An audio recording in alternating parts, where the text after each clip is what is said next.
অঘ্রাণ মাসের রাত। গ্রাম জুড়ে জাঁকিয়ে শীত পড়েছে। চারিদিক থেকে শীতল বাতাস বইছে হু হু করে। আর সেই শীতের রাতে গেছো, মামদ, ব্রহ্মদৈত্য, ডাইনি আর কিছু কঙ্কালেরা মিলে পিঠের উৎসব করছে। সরু চাকলি, দুধ পুলি, সরার পিঠে, ভাপা পিঠে, পাটিসাপটা ও নানান দুধের পায়েসও রাখা হয়েছে উৎসবের মেনুতে। এমনকি পাশে জোড়া গরু দাঁড় করানো হয়েছে যাতে দুধ কম না পড়ে। ওরে বাবা, গাটা কাঁপিয়ে উঠছে রে ডাইনি। ওরে বাবা রে, আরো কটা পাটি সাপটা দিয়ে তাড়াতাড়ি। ওরে বুড়ো, বানাতে দে আগে। বানাতে বানাতে হাত তো খুলে যাবে এবারে আমার। ওই দেখ, গেছোটা গুড় খেয়েই যাচ্ছে কেমন ভাবে। ওরে, এ গুড়ের যা টেস্ট আমার পিঠে লাগবে না রে। ইস রে বাবা রে, কি গন্ধ রে বাবা, ইস ইস। এই বুড়ো, এই খাচ্ছিস আর পেছন দিক থেকে বার করছিস। এ পিঠে খেলে এ পেছনে সয় আর কি। ভুলে গেছিস নাকি কিভাবে মরেছিলিস? কম খা, কম খা। এই কিভাবে রে মামদ? এই বুড়ো, বল নিজের মুখে। ওরে, আমি তখন ওই গ্রামের মন্দিরের পুরোহিত ছিলাম, বুঝলি। এ ভক্তরা সারাদিন যা খাবার দিত তাই খেয়েই আমার ভালোই দিন কাটতো। এই তা শীতকালে এ ঠাকুরকে গ্রামের সবাই প্রসাদ রূপে পিঠে দিয়েছিল, বুঝলি। এত পিঠে দেখে আমি আর লোভ সামলাতে পারিনি। এ না মানে, এ ঠাকুর, এ পাপ নিও না। হ্যাঁ, যা পিঠে আছে আমি নিজেই খেয়ে নিচ্ছি। এই বলে আমি পিঠে খাওয়া শুরু করি। এক এক করে সমস্ত ভক্তদের দেওয়া পিঠে খেয়ে নি। ও বাবা গো, ওরে, ওরে কি গ্যাস হলো রে। বাবা, এই যে মরেই যাব মনে হচ্ছে। কে কে আছিস, কোথায় আছিস রে? আমায় আমায় হাসপাতালে নিয়ে চল। এ রে বাবা, এরপর আমায় হাসপাতালে নিয়ে গেলে হাসপাতালেই আমি দেহটা ছেড়ে দিই। এই তোর আর খাওয়া লাগবে না বুড়ো, অনেক হয়েছে, এবার থাম।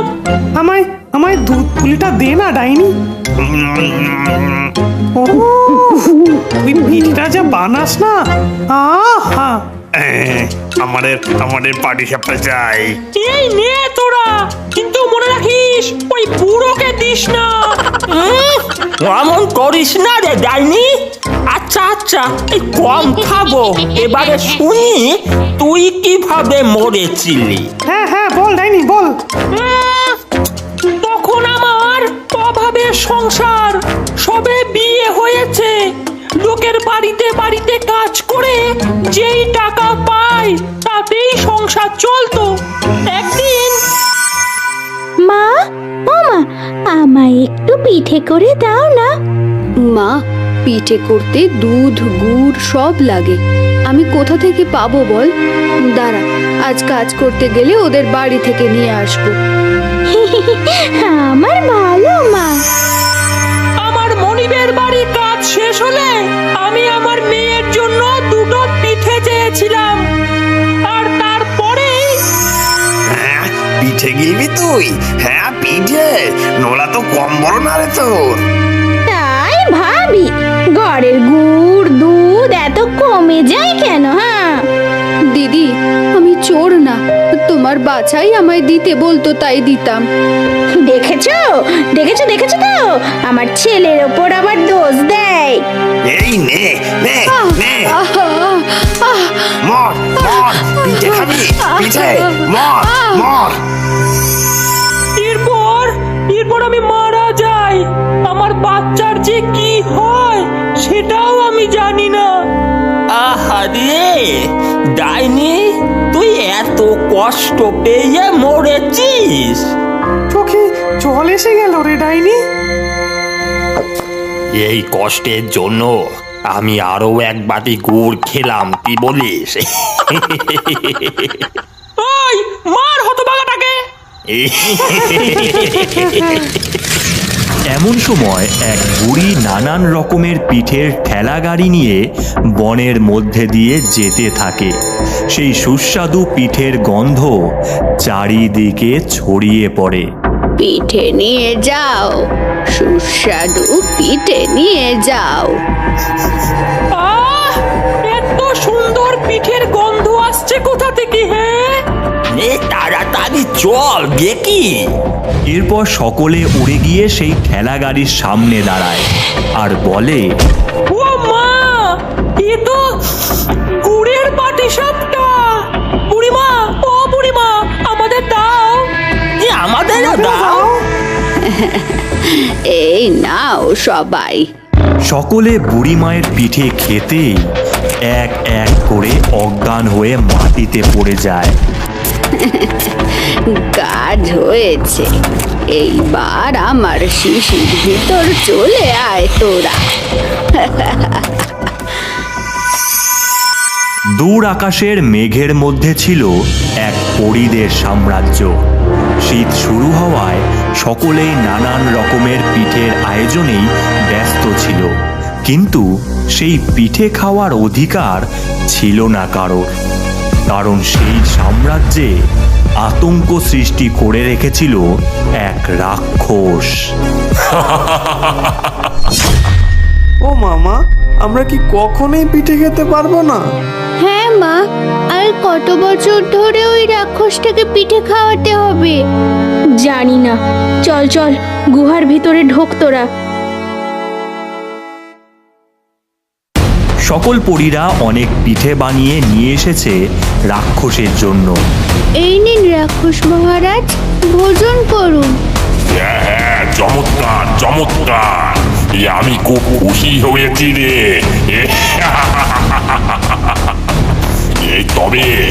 তবে হাবলু, তুই একটা পিঠে খেয়েছিস, তাই তোকে মরতে হবে।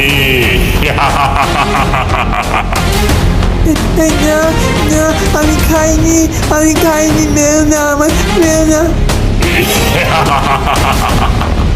আয় আয় আয়, আমার পেটে আয়।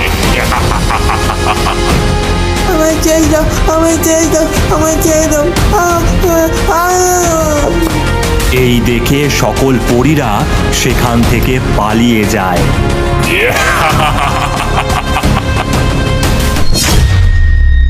আমাদের মনে হয় আর কোনোদিন পিঠে খাওয়া হবে না। আমি এসে গেছি। বুড়িমা, কিছু উপায় হলো? এই দেখো, বেরো সকল ভূতেরা। এই বুড়ি, এই তুই আমাদের ধরে এনেছিস কেন? হ্যাঁ, দেখবি দেখবি, বেটি মুড়িয়ে দেবো একেবারে। তোমরা রাগ করো না, আমি সবটা বলছি। এরপর গৌরী তাদের সাম্রাজ্যে ঘটে যাওয়া ঘটনা সবটা বলে। আমরা কথা দিচ্ছি, তোমরা সবাই আবার পিঠে খাবে। এরপর সকল ভূতেরা মিলে গুহার ভেতরে রাক্ষসের সামনে যায়। ঘুমাচ্ছে দেখো। এই ওঠ ওঠ। ওরে মদনা রে, ওঠ ওঠ। এই কে রে? হ্যাঁ, আমার ঘুম নষ্ট করিস? হ্যাঁ, আহা গো, শোনা গো, আমার কষ্ট হচ্ছে। এই রে, আমায় মারিস? এই নিয়ে। তবে রে, এই বুড়ো, সকলে একসাথে মার।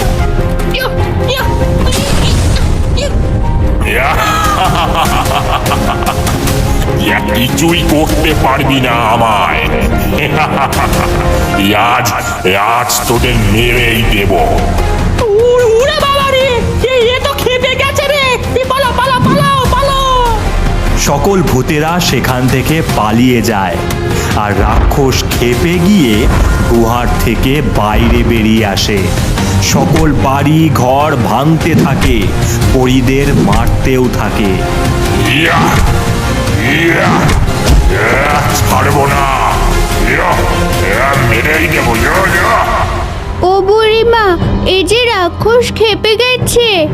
কি যে করি? আমি যদি ওর মতন বড় হতাম না, দেখিয়ে দিতাম একেবারে। কি বললি ডাইনি? দাঁড়া, এই দেখ আমার তৈরি জাদুই পিঠে, এটা খেলেই তুই আকারে অনেক বড় হয়ে যাবি। নে, খেয়ে নে। ডাইনি পিঠে খেতেই আকারে অনেক বড় হয়ে যায় আর রাক্ষসের সামনে গিয়ে দাঁড়ায়।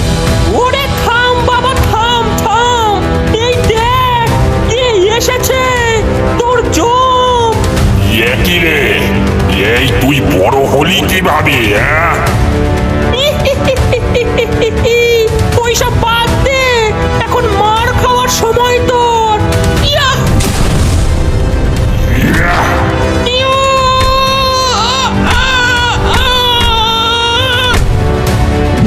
এমন সময় ডাইনি ছিটকে পড়ে। ওরে, এই মহাদেবের অস্ত্রটা কাজে লাগা ডাইনি। মহাদেবায় নমঃ। এই ত্রিশূল, যা দিয়ে মার রাক্ষসকে। ইয়া! না না, আমি মরতে পারি না। এরপর রাক্ষস অদৃশ্য হয়ে যায় আর সাম্রাজ্য মুক্ত হয়। আমরা আমরা পেরেছি, পেরেছি, আমরা পেরেছি, আমরা। পেরেছি আমরা। এরপর সকল ভূতেরা আর পরীরা মিলে একসাথে নানান রকমের পিঠের উৎসবে মেতে ওঠে। আর এইভাবেই সমস্ত পরীরা শীতের প্রথম পিঠে খেতে পায়।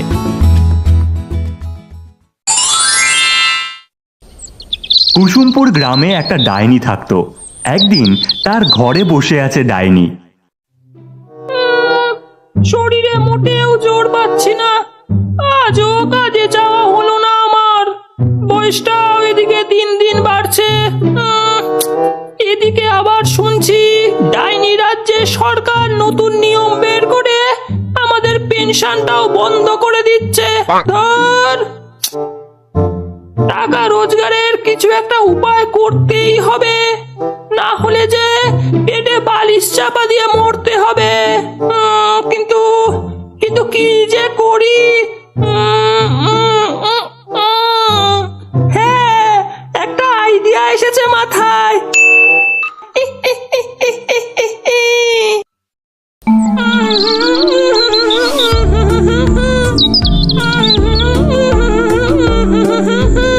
বাচ্চাদের স্কুলের সামনে ডাইনি এসে দাঁড়ালো।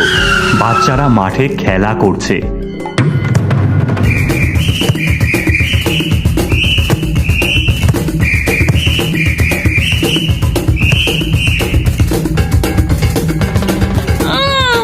এইটাই ঠিক জায়গা, এইখানেই আমার কাজটা শুরু করতে হবে।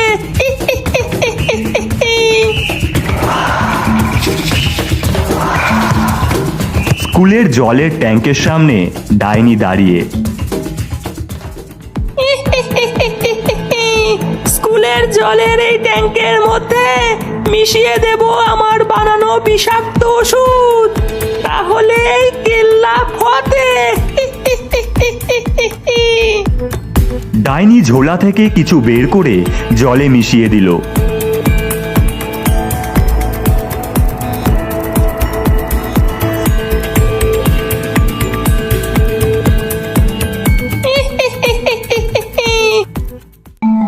স্কুল থেকে ফিরছে ডাইনি, দাঁড়ালো হঠাৎ করে। ইস, কাজ করতে করতে একেবারে ঘেমে গেছি। উফ, বড্ড জল তেষ্টাও পেয়ে গেল যে। কোথায় এখন জল পাই?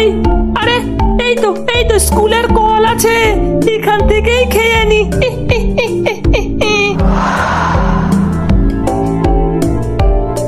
অল্প জল খেয়েই ডাইনি থেমে গেল।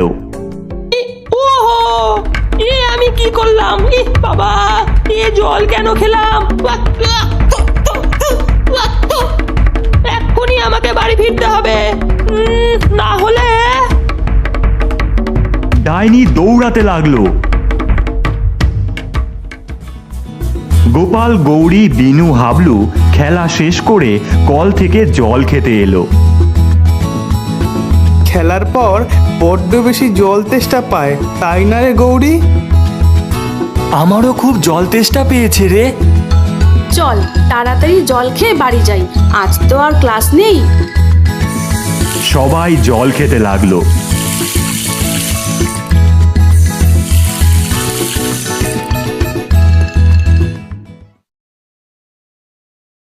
গোপালের বাড়ি। গোপাল পেট চেপে মায়ের কাছে এলো।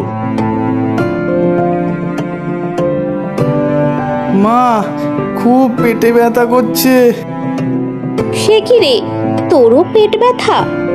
গৌরীও তো বলছিল স্কুল থেকে ফেরার পর থেকেই ওর নাকি পেটে ব্যথা করছে। তোরা স্কুলে কিছু খাসনি তো? না তো মা, কিচ্ছু খাইনি। শোনো, বটতলার মোড়ে একটা নতুন ডাক্তারখানা খুলেছে, চলো ওখানে একবার ছেলে মেয়ে দুটোকে নিয়ে যাই। আচ্ছা, তাই চল। বিনুর বাড়ি। বিনু বিছানায় পেট চেপে শুয়ে আছে। বিনুর মা ঘরে এলো। মা পেট ব্যথা কমছে না যে।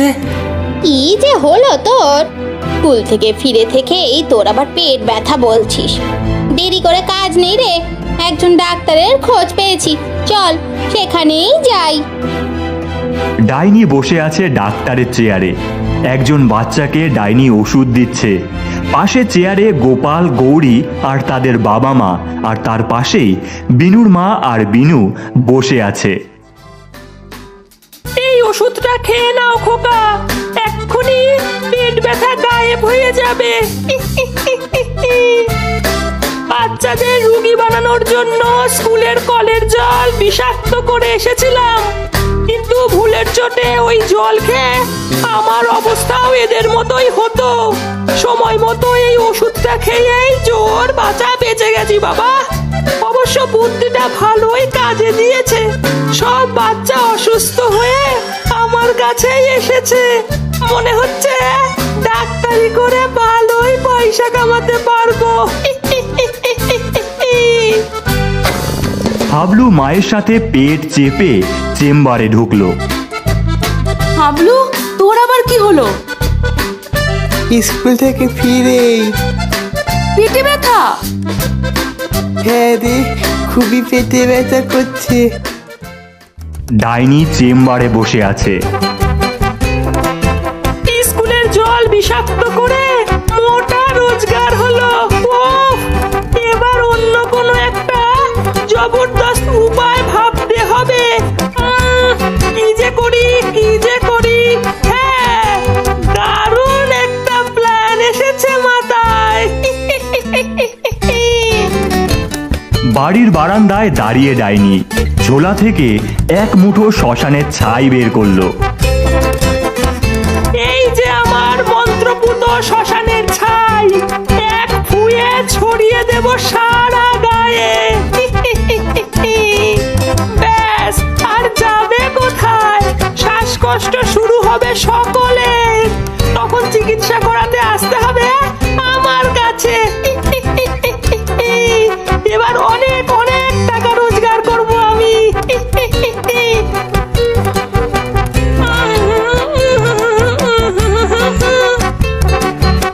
এখনই দিই উড়িয়ে। এই যা! হুশ! ডাইনি শ্মশানের ছাই উড়িয়ে দিল। সাথে সাথেই ডাইনির ভয়ানক হাঁচি কাশি শুরু হলো। ডাইনি কাপড় বাঁধলো নিজের মুখে।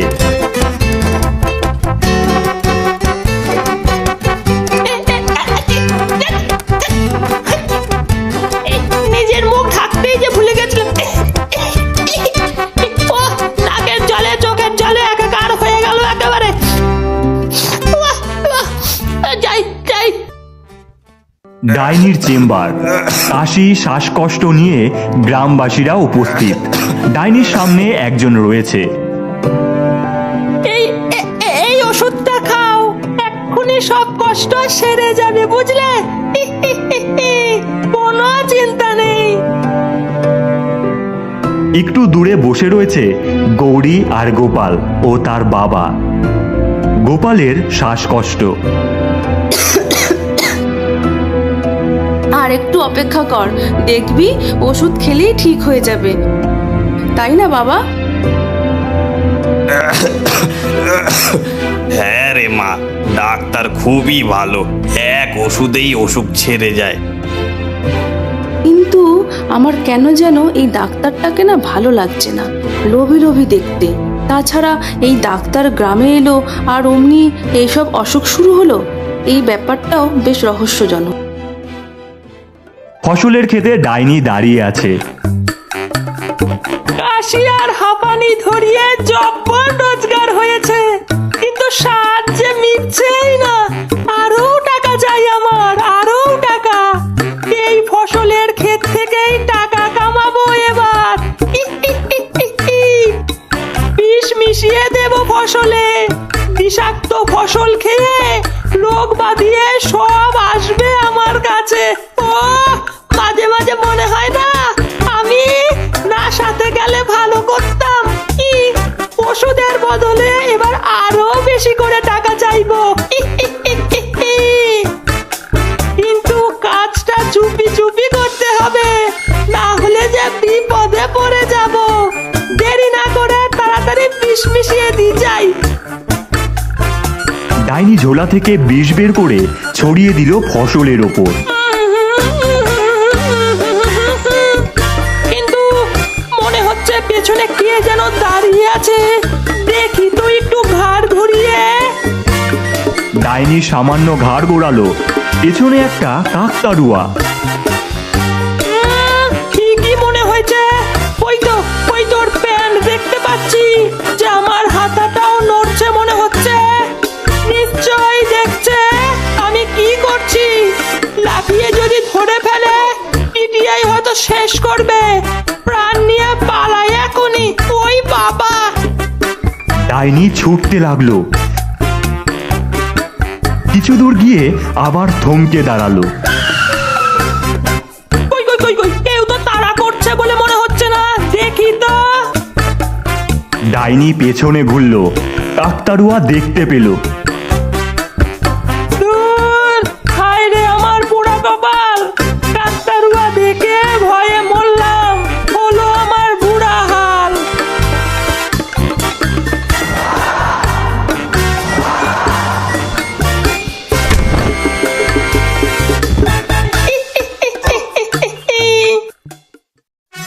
ডাইনির চেম্বারের সামনে অসংখ্য গ্রামবাসী অপেক্ষা করছে। গৌরী আর তার বাবা মা গৌরী ঠাকুমাকে নিয়ে এলো রিক্সা গাড়ি করে। এসো মা, আস্তে আস্তে আস্তে নামো, আস্তে আস্তে। ডাক্তার দেখালেই তুমি সুস্থ হয়ে যাবে, চিন্তা করো না মা। হ্যাঁ ঠাম্মা, তুমি একদম ঠিক হয়ে যাবে। বড় বড় কষ্ট। ডাইনি বসে আছে চেম্বারে। আসি ডাক্তারবাবু। হ্যাঁ হ্যাঁ, আসুন। একজন রুগী বেরিয়ে গেল। ভালোই বুদ্ধি লাগিয়েছি, চেম্বারের সামনে লাইন লেগে গেছে। আমি এবার করোড়পতি হয়ে যাব। ডাইনি সমাজের পেনশনের আর দরকার নেই আমার।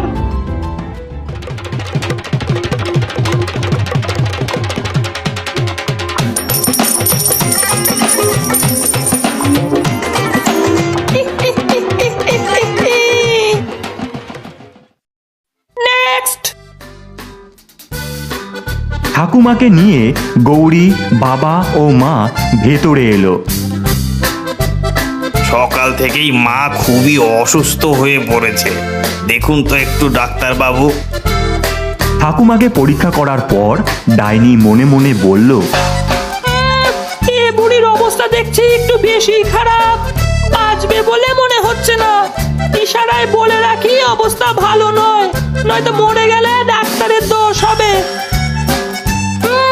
ওষুধ দিচ্ছি, কিন্তু দেরি করে এনেছেন বুঝলেন, তেমন ভালো বুঝছি না। এই আপনি কি বলছেন? ভালো কোনো ওষুধ দিন, মাকে যে বাঁচাতেই হবে। আহা, এখনই এত ভয় পাবেন না, ওষুধ তো দিচ্ছি। যান, বাড়ি নিয়ে যান, ঠিক মতন ওষুধ খাওয়ান, উনি সুস্থ হয়ে উঠতেও পারবেন, চিন্তা নেই। এরপর ডাইনি ওষুধ দিল। কালী ঠাকুরের মন্দিরের সামনে হাত জোড় করে বসে আছে গৌরী। ঠাকুর, আমার ঠাম্মাকে ভালো করে দাও। ওই ডাক্তার মোটেও ভালো নয়, ও ঠাম্মাকে সুস্থ করতে পারবে না। তুমি আমার ঠাম্মাকে সুস্থ করে দাও। স্বর্গে মা কালী বসে আছেন। ইস, বাচ্চা মেয়েটা বড্ড কান্নাকাটি করছে। মনে হচ্ছে ওই ডাক্তার ডাইনিকে সায়স্তা করতে আমায় মরতে যেতেই হবে। চেম্বারে ডাইনি ওষুধ বানাচ্ছে। এমন সময় নিজেই রোগ ছড়াবো, আবার নিজেই রোগ তাড়াবো। ডাক্তারি করে আমি অনেক টাকা জমাবো। লা লা লা লা লা লা লা লা লা লা লা লা। হঠাৎই একটা আলোর ঝলকানি সৃষ্টি হলো। কালী ঠাকুর উপস্থিত হলো সেখানে। বলি, এসব হচ্ছেটা কি? দেব নাকি খাড়ার ঘায়ে মুন্ডু উড়িয়ে? কি হয়েছে? কি হয়েছে আবার জানতে চাইছিস? শুধু শুধু রোগ ছড়িয়ে গ্রামবাসীদের লুটছিস, এত লোভ তোর? আগে আগে আমাদের পেনশন যে। পেনশন বন্ধ তো কি হয়েছে? সৎ পথে থেকে যতটুকু দরকার ততটুকু রোজগার কর। যে পাপের টাকা জমিয়েছিস ওগুলো গ্রামবাসীদের কোনো উপকারে লাগা, না হলে। না না না না, আমায় ক্ষমা করো। তুমি যা বলবে আমি তাই করব। এই গ্রামবাসীদের উপকারে ওই টাকা খরচ করব। বেশ। মিলিয়ে গেল আলো আর কালী ঠাকুর। বেশ, হয়ে গেল আমার ডাক্তারি। নইলে মুন্ডুটাই হয়তো খাবে গড়াগড়ি, কিন্তু টাকাগুলো দিয়ে কি করব? গৌরী এলো। আসবো ডাক্তারবাবু? এই রে, বুড়িটা বোধহয় একেবারে পেশে গেছে। এসো। ডাক্তারবাবু, আমার ঠাম্মা না ভালো হয়ে গেছে। বাবা বলল আপনাকে জানিয়ে যেতে। ও আচ্ছা আচ্ছা। আপনাকে খুব চিন্তিত মনে হচ্ছে। সে তুমি বুঝবে না। বলুন না, ঠিকই বুঝবো। আমার জমানো টাকায় গ্রামের জন্য কিছু করতে চাই। কি করব সেটাই ভাবছি। একটা হাসপাতাল করুন না। আমাদের গ্রামে একটাও হাসপাতাল নেই, একটা হাসপাতালের খুব দরকার। বাহ, খুব ভালো বুদ্ধি দিয়েছো তো, তাই করব। কিছুদিন পর গ্রামে নতুন হাসপাতালের উদ্বোধন হলো। হাসপাতালের উদ্বোধন হচ্ছে, ডাইনি ফিতে কাটছে, সবাই হাততালিও দিচ্ছে। আপনি আমাদের গ্রামের জন্য অনেক কিছু করলেন। সবই করেছি আমার মুন্ডু বাঁচাতে।